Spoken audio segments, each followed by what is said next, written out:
مسیح اور مخالف مسیح میں کتنا فرق ہے؟ ان کے نام سے ہی پتہ چلتا ہے یہ ایک دوسرے سے کتنے فرق ہیں۔ وہ نہ صرف مسیح کے خلاف ہے کہ نہ صرف وہ اس کے تخت کو چھینے بلکہ اس کی خصوصیات اس سے بالکل ہی مختلف ہیں۔ ایک کو نیکی اور راستی سے محبت ہے اور دوسرے کو بدی اور بدکاری سے۔ اور پھر میں کہوں گا کہ 5ویں آیت میں بڑے ہی واضح طور پر لکھا ہے، خدا بھی تجھے ہمیشہ کے لیے ہلاک کر ڈالے گا۔ یہ مخالف مسیح ہے، وہ پکڑ کر آگ کی جھیل میں ڈالا جائے گا ہمیشہ ہمیشہ کے لیے۔ اور لکھا ہے کہ خدا بھی تجھے ہمیشہ کے لیے ہلاک کرے گا۔ مسیح کے نام کو سارا جلال ملے لکھا ہے، اسی لیے خدا نے ہمیشہ کے لیے تجھے مبارک کیا۔ صحیح، کتنے خوبصورت الفاظ ہیں۔ یہی مسیح اور مخالف مسیح میں فرق ہے۔ جی مسیح کا نام مبارک ہے۔ صحیح۔ ہم ایک وقفے کے بعد مہمانوں کے سوالات کے ساتھ حاضر ہوں گے۔ ناظرین، ملتے ہیں ایک چھوٹے سے وقفے کے بعد، ہمارے ساتھ رہیے۔ ہم زبور 52 میں دیکھتے ہیں کہ انسان اپنی بدی اور ناانصافی پر فخر کرتا ہے۔ یہ نبوتی طور پر مخالف مسیح کا ذکر ہے، جھوٹا نبی جو بڑی مصیبت کے دور میں کلیسیا کے آسمان پر اٹھائے جانے کے بعد ظاہر ہوگا۔ مخالف مسیح اس کا آغاز کرے گا، وہ اپنے گناہوں پر فخر کرے گا، سب گناہگار اس سے محبت رکھیں گے، دنیا میں کوئی اس کا سامنا نہیں کر سکے گا سوائے خدا کے۔ پر جب مسیح زمین پر آئے گا تو وہ گناہ کے فرزند کو شکست دے گا۔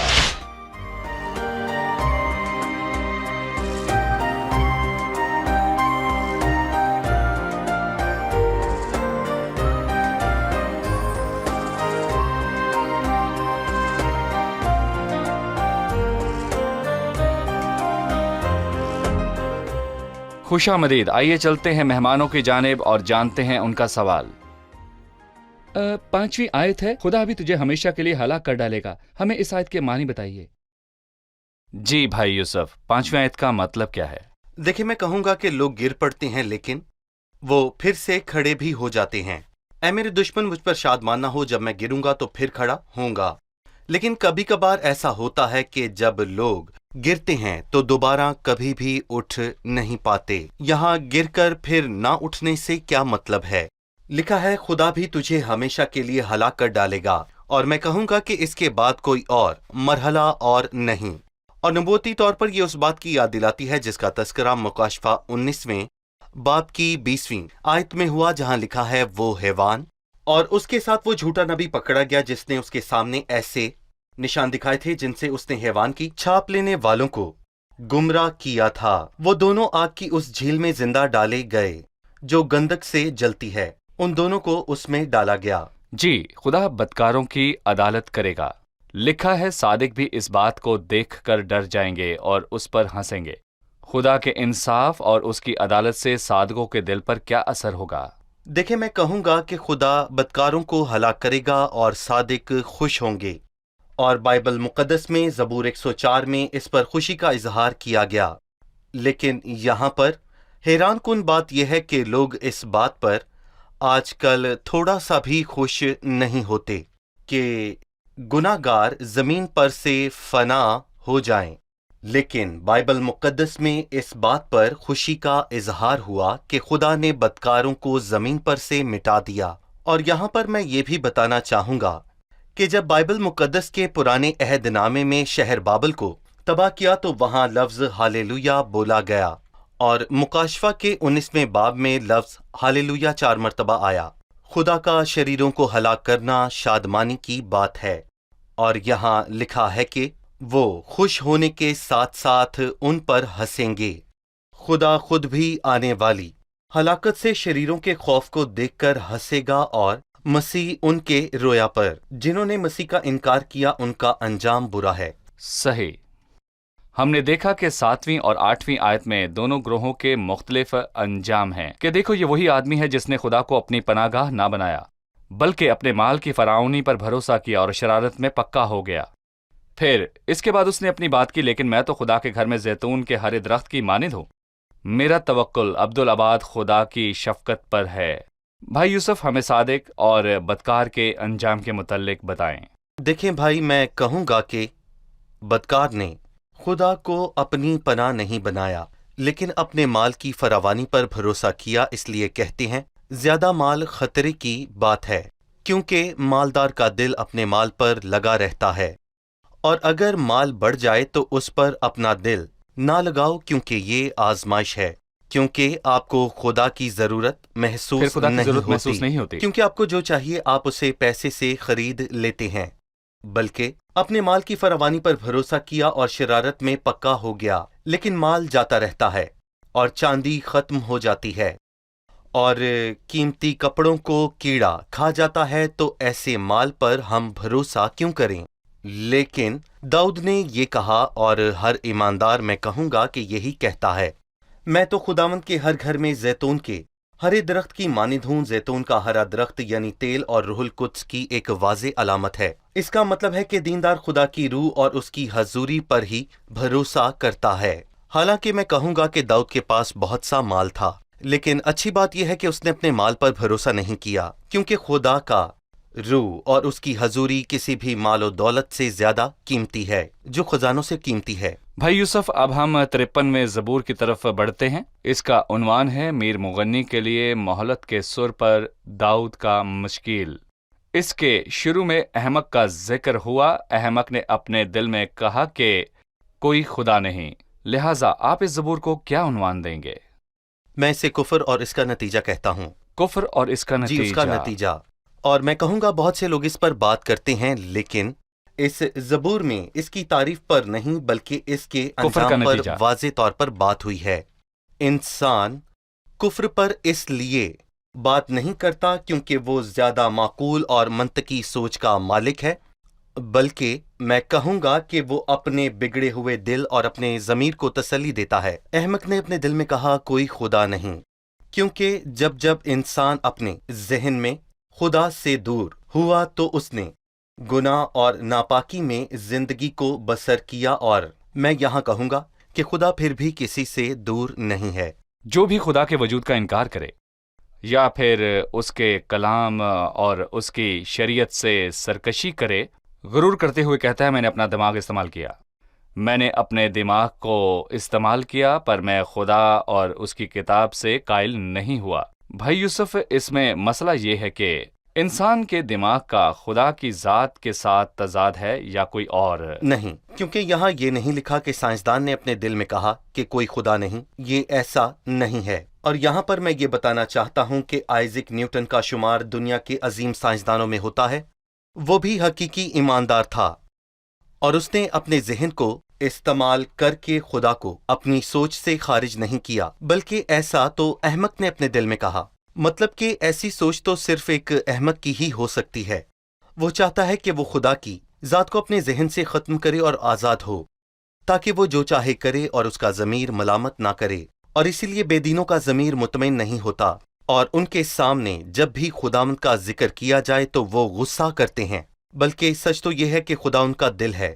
صحیح۔ اور میں یہاں یہ بھی کہوں گا کہ خدا ان سے کبھی دور نہیں ہوتا۔ صحیح۔ احمق نے اپنے دل میں کہا کہ کوئی خدا نہیں، وہ بگڑ گئے، انہوں نے نفرت انگیز بدی کی، کوئی نیکوکار نہیں۔ احمق نے بھائی یوسف اپنے دل میں کہا کہ کوئی خدا نہیں، اس کا بگاڑ اور بدی سے کیا تعلق ہے؟ نتیجہ؟ جی ہاں، یہ اس کا نتیجہ ہے، اور وجہ یہ ہے کہ اس نے اپنے دماغ سے خدا کو نکال دیا کہ خدا نہیں، اور اس کا نتیجہ فوراً آیا۔ اور پطرس کے دوسرے خط کے 3 باب میں لکھا ہے، بائبل یہ بیان کرتی ہے، وہ تو جان بوجھ کر بھول گئے، اور اس سے پہلے یہاں لکھا ہے کہ آخری دنوں میں ایسے ہنسی ٹھٹھا کرنے والے آئیں گے جو اپنی خواہشوں کے مطابق چلیں گے اور کہیں گے اس کے آنے کا وعدہ کہاں گیا۔ وہ دماغ سے خداوند کے آنے کے خیال کو نکالتے ہیں کہ خداوند خدا جلد آنے والا ہے تاکہ اپنی مرضی سے اپنی زندگی کو گزاریں، اور یہ ایک بیکار حل ہے کیونکہ وہ خدا موجود ہے اور مسیح بہت جلد آنے والا ہے۔ اور میں کہوں گا کہ اس کے علاوہ کسی اور بات کا اعلان کرنا اس مسئلے کا حل نہیں ہے، کیونکہ ان کو خدا کے سامنے کھڑے ہو کر عدالت میں پیش ہونا ہوگا، اور بے شک وہ کہیں گے کہ کوئی خدا نہیں، اور بے شک یہ ان کے دماغ کی نہیں بلکہ ان کے بگڑے دل کی بات ہے۔ جی ٹھیک ہے بھائی یوسف، میں آپ سے پوچھنا چاہوں گا، مجھے ایسے لگتا ہے کہ یہ زبور 14ویں زبور سے بہت ملتا جلتا ہے۔ ہمیں بتائیے کہ 53ویں زبور اور 14ویں زبور میں کون سی چیزیں مشابہت رکھتی ہیں اور کون سی چیزیں مختلف ہیں؟ جی، اس میں بہت مشابہت ہے۔ میں کہوں گا کہ یہ دونوں زبور تقریباً ایک ہی جیسے ہیں، لیکن میں یہ بھی کہوں گا کہ ان میں دو بنیادی فرق بھی موجود ہیں۔ پہلا خداوند کا نام ہے، اور وہاں پر خداوند کا نام زیادہ استعمال ہوا، 4 بار خداوند اور پھر 3 بار خدا لکھا گیا ہے، جبکہ یہاں پر 7 مرتبہ صرف خدا کے نام کا ذکر ہوا ہے اور خداوند نہیں۔ لیکن سوال یہ ہے کہ ایسا کیوں؟ اور یہ زبور کا دوسرا حصہ، یعنی کہ میں کہوں گا کہ دوسری کتاب ہے۔ تب بچے ہوئے لوگوں کو اس ملک سے نکال دیا تھا، اور خداوند جس نے ان سے وعدہ کیا تھا اور جس کی عبادت کے لیے وہ ہیکل میں جاتے تھے وہ نہیں ہے، پر اس کی مخلوق کے ساتھ اس کے تعلق سے خدا کا نام موجود ہے، اور اسی لیے زبور 54 میں 7 بار خدا کے نام کا واضح ذکر ہوا ہے، پر وہاں 4 مرتبہ خداوند اور 3 مرتبہ خدا کے نام کا ذکر ہوا۔ یہ پہلا فرق ہے۔ دوسرا فرق 5ویں آیت میں ہے، مثلاً وہاں ان پر بڑا جی، خوف چھا گیا، گویا خوف کی کوئی بات نہ تھی، کیونکہ خداوند نے ان کی ہڈیاں جو اس کے خلاف خیمہ زن تھے بکھیر دیں۔ اور زبور 14:5 میں لکھا ہے، وہاں ان پر بڑا خوف چھا گیا کیونکہ خداوند صادق پست کے ساتھ ہے۔ ان دونوں آیات میں فرق ہے۔ زبور 14 میں شریروں پر بڑا خوف چھا گیا، وہ صادق سے ڈرے کیونکہ خدا صادق پست کے ساتھ ہے، صحیح۔ جبکہ 53 زبور میں لکھا ہے، وہاں ان پر بڑا خوف چھا گیا، گویا خوف کی کوئی بات نہ تھی۔ ان دونوں آیات میں یہاں پر فرق ہے، کیونکہ خدا نے ان کی ہڈیاں جو تیرے خلاف خیمہ زن تھے بکھیر دیں، کیونکہ خدا 3.5 برس کے بعد ظاہر ہو کر دشمن کو نکال دے گا، سب قومیں اور صادق ڈر جائیں گے، لیکن اس نے لکھا کہ خوف کی کوئی بات نہ تھی، کیونکہ خدا نے ان کی ہڈیاں بکھیر دیں جو صادق کے خلاف خیمہ زن تھے۔ صحیح، بہت شکریہ۔ ہم ایک وقفے کے بعد مہمانوں کے سوالات کے ساتھ حاضر ہوں گے۔ ناظرین، ملتے ہیں ایک چھوٹے سے وقفے کے بعد، ہمارے ساتھ رہیے۔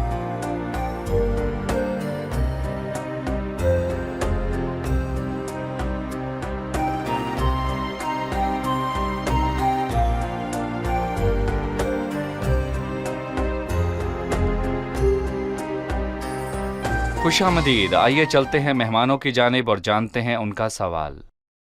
چھٹی آیت ہے، کاش کہ اسرائیل کی نجات صیون میں سے ہوتی۔ اس آیت کے معنی بتائیں۔ کاش کہ اسرائیل کی نجات سیون میں سے ہوتی، ان الفاظ کا کیا مطلب ہے؟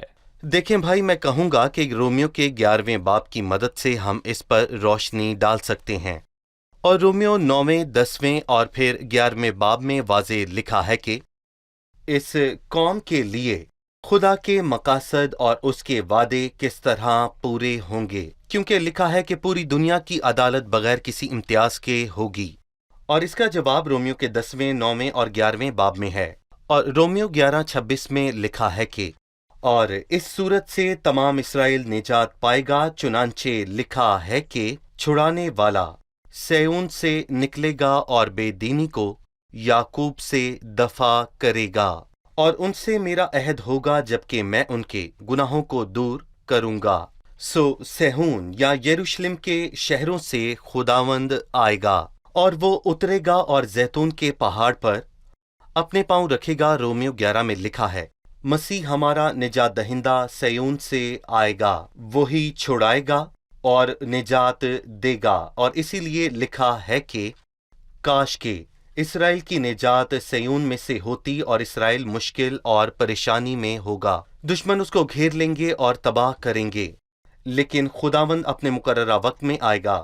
زیتون کے پہاڑ اور یروشلم کے شہر سیون اور یروشلم سے چھڑانے والا آئے گا، اور وہ جلد آئے گا۔ بھائی یوسف، آپ نے پہلے بھی بتایا کہ اس کا تاریخی اور نبوتی پہلو موجود ہے۔ جی، یہاں اس نے اپنے تاریخی پہلو کو بیان کیا، جب خداوند اپنے لوگوں کو اسیری سے لوٹا لائے گا تو یعقوب خوش اور اسرائیل شادمان ہوگا، لیکن مصیبت کے دور میں جتنے اسرائیلی توبہ کریں گے وہ نجات پائیں گے۔ جب وہ دل سے توبہ کریں گے اور خدا کے پاس آئیں گے تو مسیح آ کر ظاہر ہوگا اور ان پر 1000 سالہ بادشاہی کرے گا۔ میں چاہوں گا کہ آپ اس حصے کا مطلب سمجھائیں۔ میں یہاں پر یہ کہوں گا کہ اس کا نبوتی پہلو واضح ہے۔ اور بے شک بہت بار پیش گوئی میں فعل ماضی کے الفاظ استعمال ہوئے ہیں، لیکن یہ مستقبل کے لیے ہیں۔ دیکھو خداوند اپنے لاکھوں مقدسین کے ساتھ آیا، یعنی وہ آئے گا، یہ مقرر آئے گا۔ ہوا جی جو لازمی ہوگا۔ صحیح۔ بھائی یوسف، جیسے کہ آپ نے مطالعے کے شروع میں اس زبور کو کفر اور اس کا نتیجہ کہا، لہٰذا آپ مجھے کفر کے معنی بتائیے، اس سے کیا مراد ہے؟ دیکھیں، کفر کے معنی ہے کہ خداوند کے وجود سے انکار کرنا، اور بہت سے لوگوں کو خدا کے وجود کا خیال بھی پسند نہیں آتا، اور ان کے لیے انکار آسان حل ہے کہ اس کو نکال دیں۔ اس کو نکال کر اپنی مرضی سے زندگی کو بسر کریں۔ لیکن در حقیقت جو خدا کے وجود کا انکار کرتے ہیں، میں کہوں گا کہ آخرت میں ان کی عدالت ضرور ہوگی۔ ہر انسان کے اندر ایک پنڈورا باکس ہے جو آخرت میں کھلے گا، اور معلوم ہوگا کہ یہ انسان جھوٹا تھا یا سچا۔ اس کو معلوم تھا کہ خدا موجود ہے، اور رومیو کے پہلے باب میں خدا کے انکار کی بات ہوئی ہے، اور رومیو 1:19 میں، کیونکہ جو کچھ خدا کی نسبت معلوم ہو سکتا ہے وہ ان کے باطن میں ظاہر ہے، اس لیے کہ خدا نے اس کو ظاہر ان کیا۔ پر ظاہر کیا۔ خدا نے ان کو پہلے ہی دکھا دیا، ان کے باطن اور ان پر ظاہر کیا۔ ان الفاظوں پر غور کریں، یعنی کہ ان کے اندر وہ خدا کے وجود سے مکمل قائل ہیں، کیونکہ جو کچھ خدا کی نسبت معلوم ہو سکتا ہے وہ ان کے اندر ظاہر ہوا، اور خدا نے اس کو ان پر ظاہر کیا، کیونکہ اس کی اندیکھی صفات یعنی کہ اس کی ازلی قدرت پیدائش کے وقت سے بنائی ہوئی چیزوں کے ذریعے سے معلوم ہوتی ہے، اور اس کی تخلیق خدا کے وجود کی گواہی دیتی ہے۔ اور تو اور دنیا کے جھوٹے نظریے جیسے بگ بینگ تھیوری اور کاسمک ایکسپلوژن، دنیا میں کوئی بھی ان کو ثابت نہیں کر سکا۔ یہ سب فرضی ہیں، اور اس سے بھی ایک اہم چیز ہے جو خدا کے وجود کا اعلان کرتی ہے، انسان کا باطن، کیونکہ جو کچھ خدا کی نسبت معلوم ہو سکتا ہے وہ ان کے باطن میں ظاہر ہے، اور آخری دن ایسا ہونا ہے جب سب کا حساب ہوگا۔ اور یہاں پر میں یہ بھی کہنا چاہوں گا کہ رومیو 2:16 میں واضح لکھا ہے، جس روز خدا آدمیوں کی پوشیدہ باتوں کا انصاف کرے گا، اس روز ان کا ضمیر ان پر الزام دے گا یا بہانے دے گا، اور ان کا ضمیر اس وقت ان سے یہ کہے گا، تم جھوٹے ہو، تمہیں کس نے بتایا کہ خدا وجود نہیں رکھتا، جبکہ تمہارا باطن اس کی خود گواہی دیتا ہے۔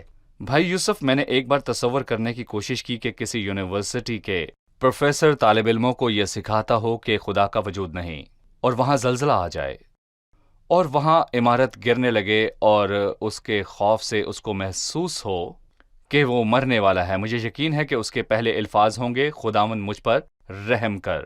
بے شک اس کو خدا کے وجود سے انکار ہے، لیکن اس کے باطن کو معلوم ہے کہ خدا موجود ہے، لہٰذا یہ صرف انسان کا خیال ہے، حالانکہ اس کے باطن کو معلوم ہے کہ انسان کو خدا کی ضرورت ہے۔ لہٰذا میں چاہتا ہوں کہ آپ مجھے اور باقی ایمانداروں کو مشورہ دیں جو آج کل بے دینوں سے بات کرنے میں دلچسپی رکھتے ہیں، وہ کیا طریقہ استعمال کریں اور وہ کیسے سمجھیں تاکہ نظریوں اور خیالوں کی باتوں میں نہ پڑیں، بلکہ ثابت کریں کہ خدا موجود ہے۔ صرف خدا کی موجودگی کا اقرار کرنے سے وہ بچ سکتا ہے کہ آسمان پر جا سکے، یا اسے کسی اور مکاشفہ کی ضرورت ہے؟ دیکھیں بھائی، میں کہوں گا کہ بائبل میں کبھی بھی خدا کے وجود پر بحث نہیں ہوئی، کیونکہ جو ایسا سوچتا ہے وہ خود کو دھوکہ دیتا ہے۔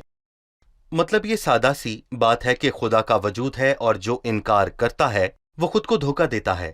جو خود کو دھوکہ دیتا ہے اس کو جواب دینا ہماری ذمہ داری نہیں، کیونکہ اس نے خود کو حقیقت سے دور رکھا ہے۔ یہ ایسا ہی ہے کہ حقیقت کا انکار کرنا اور خود کو اس سے دور رکھنا تاکہ آپ اس کو جھوٹ ہی سمجھ سکیں۔ تو بائبل اس کے متعلق کیا کہہ سکتی ہے؟ بائبل میں لکھا ہے کہ پالوس یہ کہتا ہے کہ وہ تو جان بوجھ کر یہ بھول گئے۔ ایسے لوگوں کا کوئی علاج نہیں ہے، اور ہم ایسے لوگوں کو خدا کا کلام دے سکتے ہیں، کیونکہ خدا کا کلام خود اپنی گواہی دیتا ہے۔ اور بائبل کے شروع میں یہ لکھا ہے کہ خدا نے ابتدا میں زمین و آسمان کو پیدا کیا، تو اسے کس نے پیدا کیا؟ اس کا ثبوت دیں۔ بائبل میں اس بات کا ذکر نہیں ہوا، بلکہ میں کہوں گا کہ بائبل نے ہمیں یہ بتایا کہ خدا ہم سے کیا چاہتا ہے اور ہمیں کیا کرنا ہے۔ ایک دن ہم اس کی عدالت میں حاضر ہوں گے۔ بھائی مجھے یاد ہے کہ پولس رسول نے رومیو کے خط میں لوگوں سے بات کی، ان کے ذہن اور سائنس، تحقیق، نظریے اور فلسفے سب پر اس نے بات کی، لیکن صرف ایک باب میں خدا کے وجود پر بات کی۔ دوسری آیت سے لے کر خط کے آخر تک اس نے انجیل، مسیح کی صلیب، عدالت کی بات کی کہ انسان کو صلیب پر کیے مسیح کے کام کی ضرورت ہے۔ اس کا حل ہے کہ ہم انجیل کی منادی کریں اور ہم تنگ راستہ نہ اپنائیں۔ صرف خدا کے وجود کا ثبوت دینا کافی نہیں، انسان کی ضرورت اس سے زیادہ ہے۔ انسان کو مسیح کی صلیب اور انجیل کی ضرورت ہے۔ اعمال کے 17ویں باب میں پولس نے ایتھنے کے فلسفی کو صرف خدا کے وجود کا ثبوت نہیں دیا، بلکہ ان کو کہا کہ خدا پس جس کو تم بغیر معلوم کیے پوچھتے ہو، تم اس کے بارے میں نہیں جانتے، لیکن میں تمہیں اس کے بارے میں بتاتا ہوں۔ میں بتاتا ہوں کہ وہ یہاں پر کیا کہنا چاہتا ہے، لیکن یہاں اس نے خدا کے وجود کا ثبوت دینا نہیں چاہا، کیونکہ صاحب فہم خدا کو جانتے اور اس کی عبادت کرتے ہیں، جبکہ یہ نہیں جانتے کہ وہ کون ہے، لیکن وہ جانتے ہیں خدا ہے اور اس کی عبادت کرتے ہیں۔ صحیح، بہت شکریہ بھائی یوسف، خداوند آپ کو برکت دے۔ آئیے مہمانوں سے ان کی رائے جانتے ہیں۔ جی، آج کے پروگرام میں آپ نے کیا سیکھا؟ ہمارے اندر خدا کے وجود کی گواہی ہے اور خدا کی تخلیق اس کی گواہی دیتی ہے۔ صحیح۔ جی آپ؟ احمق نے اپنے دل میں کہا کہ کوئی خدا نہیں، خدا کے وجود کا انکار کرنا بے وقوفی ہے۔ صحیح۔ حالانکہ لوگوں نے کہا کہ کوئی خدا نہیں، پر اس زبور میں ان کے لیے بھی نجات کا راستہ کھلا ہے، وہ لوگ جو خدا سے دور ہیں۔ صحیح۔ ہمیں بے دین لوگوں کے ساتھ ان کے نظریے اور دماغی خیال پر بحث نہیں کرنی چاہیے، بلکہ چاہیے کہ سیدھا ان کو مسیح کی صلیب کا بتائیں اور انجیل کا پیغام سنائیں، اس سے ان کے ضمیر پر گہرا اثر ہوگا۔ صحیح۔ شکریہ، خداوند آپ کو برکت دے۔ بھائی آپ کا بھی شکریہ، خداوند آپ کو برکت دے۔ اگلے پروگرام میں آپ سے پھر ملاقات ہوگی۔ عزیز ناظرین، بائبل میں انسان اور اس کے دل کے متعلق یہ الہی حقیقت بیان ہے کہ وہ سب کے سب پھر گئے، وہ باہم نجس ہو گئے، کوئی نیکوکار نہیں، ایک بھی نہیں۔ انسان کی نسل میں سے کوئی نیکوکار نہیں۔ ان کے دل کے بگاڑ اور جہالت کی وجہ سے وہ خدا اور اس کے منصوبوں سے دور ہوئے۔ کوئی نیکوکار نہیں، ایک بھی نہیں۔ تو لوگوں نے کیا کیا؟ انہوں نے شفقت اور اچھائی کے اعمال پر تکیہ کیا کہ خدا کو مطمئن کریں، کوئی نیکوکار نہیں، ایک بھی نیکوکار نہیں۔ بگڑے ہوئے دل سے فقط برائی پیدا ہوتی ہے۔ باہر سے اچھے اعمال دکھائی دیں تو بھی خدا کی آنکھیں نیت کو دیکھتی ہیں۔ عزیزو، اچھا کام یہ ہے کہ مسیح کو قبول کریں، اس کے صلیب پر کیے کام کو قبول کریں، مسیح کو قبول کریں اور وہ الہی فطرت حاصل کریں جس سے پھل آئے، آپ ایمان کا پھل لائیں اور خدا کے لائق بنیں۔ مسیح کو قبول کریں اور اس کے ساتھ تعلق قائم کریں، تب آپ کو نئی زندگی اور پھل اور عزت دار زندگی کا احساس ہوگا، اور پھر آپ جانیں گے کہ ابدی سلامتی اور حفاظت اور ابدی ضمانت کیا ہوتی ہے۔ اگلی قسط میں پھر ملاقات ہوگی۔ خداوند آپ کو برکت دے۔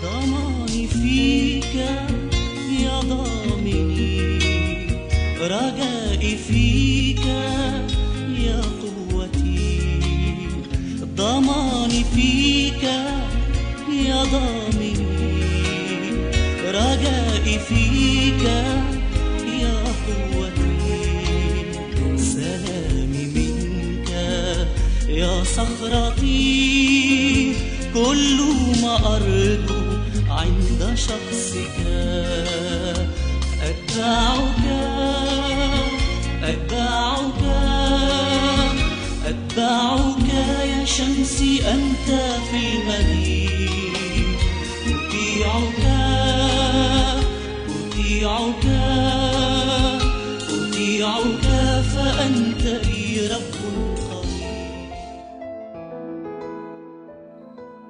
تیرا کلام رہے گا قائم، پہاڑ جب نہ رہے خدایا، تیرے منہ کی ایک بات بھی ٹلے گی نہ، چاہے کچھ بھی ہو۔ تیری مانند یہ ہے زندہ، سونے سے بھی قیمتی، میرا دل یہ دے گواہی ہے، یہ کتاب عظیم۔ نازل کرے اپنا کلام، شکستہ دلوں کو سکون ملے، تاریکی دور ہو میری راہیں روشن کر، دل اپنا کلام کثرت سے اے خدا بدل دے، رہائی دے کثرت سے پھل ملاؤ۔ کلام رہے گا قائم، پہاڑ جب نہ رہے خدایا، تیرے منہ